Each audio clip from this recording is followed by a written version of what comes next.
एकादश स्कंद षड्विंश अध्याय श्री भगवान उवाच हे कृष्ण बोलंती वीर शुण कहवा त्रिगुण लक्षण गोपत त्याग समदम सत्य संतोष दया समम जे लज्जा तृष्णा श्रद्धा धृति सृष्टिरमति तत्ते स्थिति ए सर्वभावे तत्वगुण सुसांख्य जोग परिमाण एवं अस्थिर मने शुण रजगुण रजे लक्षण काम सुचेष्टा तृष्णा मद गर्भ विलास मति खेदम जस प्रभाव सुख इच्छा लोभ संकल्प मंत्र दीक्षा दुबल बल हास्य पर जे परापर अहंकार एते प्रकारे रजगुण शुण तमर लक्षण विषाद क्रोध लोभ हिंसा असत्य दंभ मिथ्या भाषा कंदल शोक अभिमान विलास अलस शयन एते गुण रे तम जानी एवे शुण परिमाणी जहार चिंता धर्मे कर्मे दृढ़े ब्रह्म गृहाश्रमे त्रिगुणे जन्म तार गुण एवे कहवा वीर शुण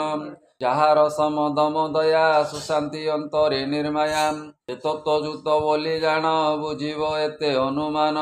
दंभ मश्चर क्रोध जार जे प्राणी तमे दुराचार जे सर्वधर्म परिहरे मो भावे श्रद्धा भक्ति वरे जे सर्वभाव निरपेक्ष ए तत्व जानिब प्रत्यक्ष एणु त्रिगुण चिन्ह जानी कहवा शुण परिमाणी एणु सात्विके जेते प्राणी स्वभावे रजतम जिणी निर्मल सत्व गुण जेवे सकल सिद्धि लभे तेवे एतिनि पुर ऊर्ध्व देशे सुखे सात्विके प्राणी बसे तामस गुणी अधोगति से प्राणी नरके पड़ती जे प्राणी रज गुण युक्त से मध्य लोके गतागत भुंजई दुख सुख भरी संपद विषादे विहरी सात्विक प्राणी जेबे मरे स्वर्ग संपद भोग करे जेबे मरई रजगुणी ए नर लोके ता भ्रमणी जे प्राणी तम गुणे मरे मोहा नरके से संचरे मुहि निर्गुण निराकार आत्मारे आपणे संचार जगते जे कर्म करती से फल मते समर्पन्ति किबा निष्कामे ताहा तेजी सात्विक भावे मते भजी जे रजगुणे ए जगते कर्म करती संकल्पिते दंभ मस्कर हिंसा मान तामसे कर्म साधन जे कर्म करे सत्वगुणे ता जानी मुक्तिर लक्षणे विकल्प कल्पित कारण धर्म साधने रजगुण प्रकृति भावे तम गुण अज्ञान संसार कारण मते समर्पे कर्म ज्ञान निर्गुण लक्षण भजन सात्विक फल वनवास ग्रामे कर्म साधे राजस मदिरापाने गोष्ठ मेली द्वित्व सकटा पोषा खेली तामस गुण फल एते ग्राम अरण्य मध्य गते मोर मंदिर पुर कर्म सात्विक धने करे धर्म मोकथा श्रवण कीर्तन ताकु नवादे तिनि गुण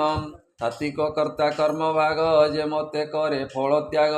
राजस कर्ता कर्म भागी स्वकाम भोगे अनुरागी स्वभावे कर्म गुणतम अति अज्ञान मति भ्रम सात्विके पवित्र आहार भुंजई नित्य निर्विकार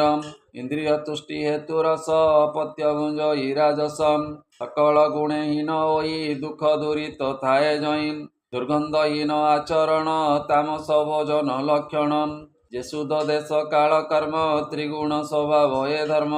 जे किछि देखि शुणी करने जे अवस्थापी अनुमाने प्रकृति पुरुषु ए जात ए सर्व त्रिगुणे जंत्रितम एतिनि गुण जेबे जिणी उद्धव शुण परिमाणी सकल धर्म छाड़ी जेबे मते भजंती भक्ति भावे जे सर्व भावे भक्ति साधे संसार ताकु न बाधे ए बोल जेबे बुझी तेबे आश्रय करई मोर भावे सर्व संशय दूर करी निस्थिरे नर देह धरी सकल भावे निरपेक्ष त्रिगुण जिणे से प्रत्यक्ष